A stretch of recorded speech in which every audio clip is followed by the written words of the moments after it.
I chose a 4-pack of these NiteBird Smart LED light bulbs because they seem cool. I wanted something for my video so I could change up the background lighting in a way that I had hoped would be fairly easy. And man, do my backgrounds need some help. I've had the bedroom door, I've had the laundry room shelves, I've had my garage door, I've used a grubby wall sometimes, in my dining nook, just because I had to get to a place where the pets and family aren't in my audio. In all of these locations, if I had just had a little bit of cool lighting, it would have helped. I used to do all my videos without me in them at all. And then I thought, it might be fun to be in them occasionally. But my biggest problem is, I'm a little tight on space. My kids homeschool. My wife does some pretty cool stuff that I'm not allowed to talk about yet. And we teach my kids. Oh, mostly she teaches the kids. It's not that my brain's lacking. I just have a little bit of a distraction problem. So when I get distracted, let's just say I'm kind of a problem for everyone. So it's best if I stay out of the way as much as possible. So, I love the stuff Nick Nimmin does with his backgrounds. His content is always awesome, and he has a nice soothing look in his backgrounds. It keeps you interested in it, but it's not too distracting or overwhelming, so that it doesn't take away from what topic he covers in the video. And he changes it up so that the background doesn't become stale. It's very effective and has an extra level of detail, and a lot of that can be attributed to his lighting. I'd really like to use background lighting so I can do something similar. As I show you these, and if you think they're cool too, I'll put a link in the video description where you can click on it and I'll get a small commission if you buy them through the link. So this is my wall. I've been thinking about using it for more recordings because it's the most private place I have. But as you can see, it's plain. I put some fresh paint on it. And for a second I thought about putting up some sort of a cool background, like some sort of a texture, like these foam panels. And I thought about putting a bunch of these along the back wall. And I might. But for now, I'm just going to try this. So I might do another video on how to set these NiteBird LED smart light bulbs up and do some more in-depth adjusting. But for now, I'll just cover the basics. In fact, this is the first time I've used these, and so you'll get a chance to see how it really goes. Any gaps in my editing are more about me trying to figure out what I'm supposed to say next than about any failures of the product. But if I have a real failure, you'll get to see it. First, they recommend you disconnect the power to the light, and they recommend you do that before installing the light bulb. I'm not sure how I'm going to incorporate these yet, but I love this light. It has 5 different arms on it. They're all adjustable.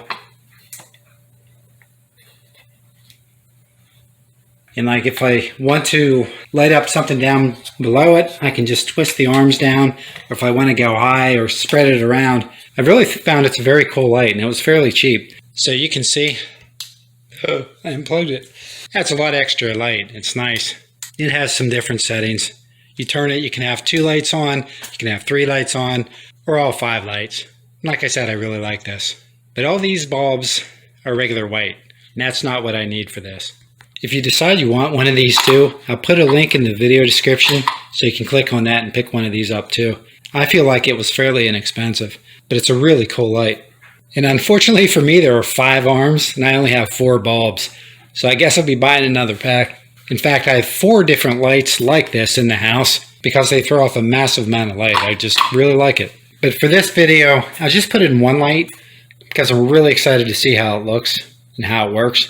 And with the white wall, I don't think I'll need much to give it a much better look. Okay, so I removed one of the other light bulbs. I grabbed one of these, just as a standard size base.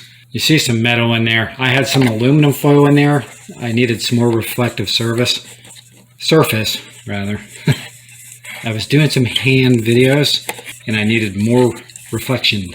Okay, so it's in. Okay, so I unplugged the power.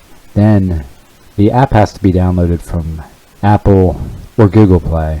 And the directions are a little unclear on this part, but it looks like scanning the QR code is optional, but we'll see. And that code is in the booklet. Now that it's downloaded, we open the Gosund app and register it. And you can use this as long as it has an iOS of 8.0 or above, or an Android 4.4. So if you're above those, you're good to go. Then once you've opened the Gosund app, tap the plus sign or add device, select lighting, and your light should start flashing. They say to make sure that the bulb's installed correctly, and I'm not sure how it could be installed incorrectly, except maybe they mean don't put a light cover over it, because this can cause the bulb to overheat and shorten its life.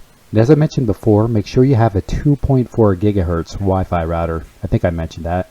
Otherwise, this light won't work. Then you enter your network password. Hopefully it's showing up when you try it. Once it's completed, hit complete, and put your phone close to your bulb. Then once it's connected, it says to click AP mode, but mine just connected. This will also work with voice commands through Alexa Echo and Google Home Assistant, and no hub is required. I'm only connecting the phone to the app for this video. Okay, so this worked for a second. It went red, and then it disconnected. So now I'm trying to connect again. So this is good. You get to see this. Okay, for a second I thought I was too far away and this might not work. Looks like it might be back up now. Okay, cool. Okay, so I'll give you a look at my screen now.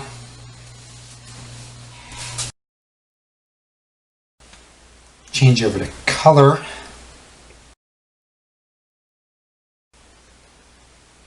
There we go. Better. So you can see that. And then I can scroll that. Or like that. Change colors. Go around. There. Now move the light out of the way. There, that's better. Get rid of that shadow on the wall. So look at that. Isn't that awesome? Oh my god. I can't wait. That helps. I think that helps a lot. What do you think? Let me know in the comments section what you think about this. I think that's really freaking cool. So this has different color settings. So these are the different presets. First we have night. Then we have reading. Working. A little brighter. Leisure. A little dimmer. That's soft.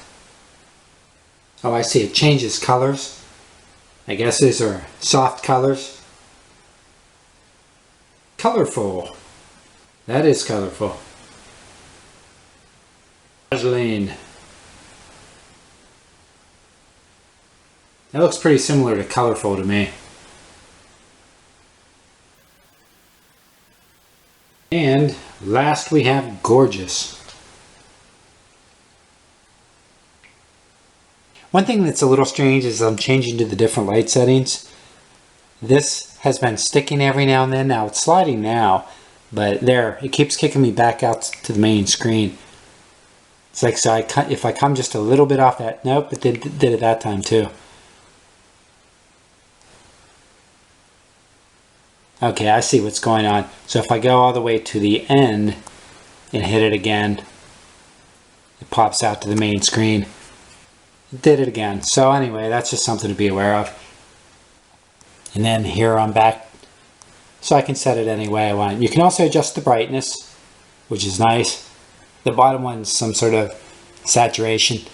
And then you can set it to countdown or schedule your timer. You can add your own custom presets too, which is nice. Now they're claiming more than 30,000 working hours, and I hope this is true because these things are pretty awesome. And for home security, you can remotely control them, and they can be synced to music, and they're energy efficient. And if you want a pack of these, click on the link and please subscribe if you haven't, so you can come back to catch more videos. And thanks for watching.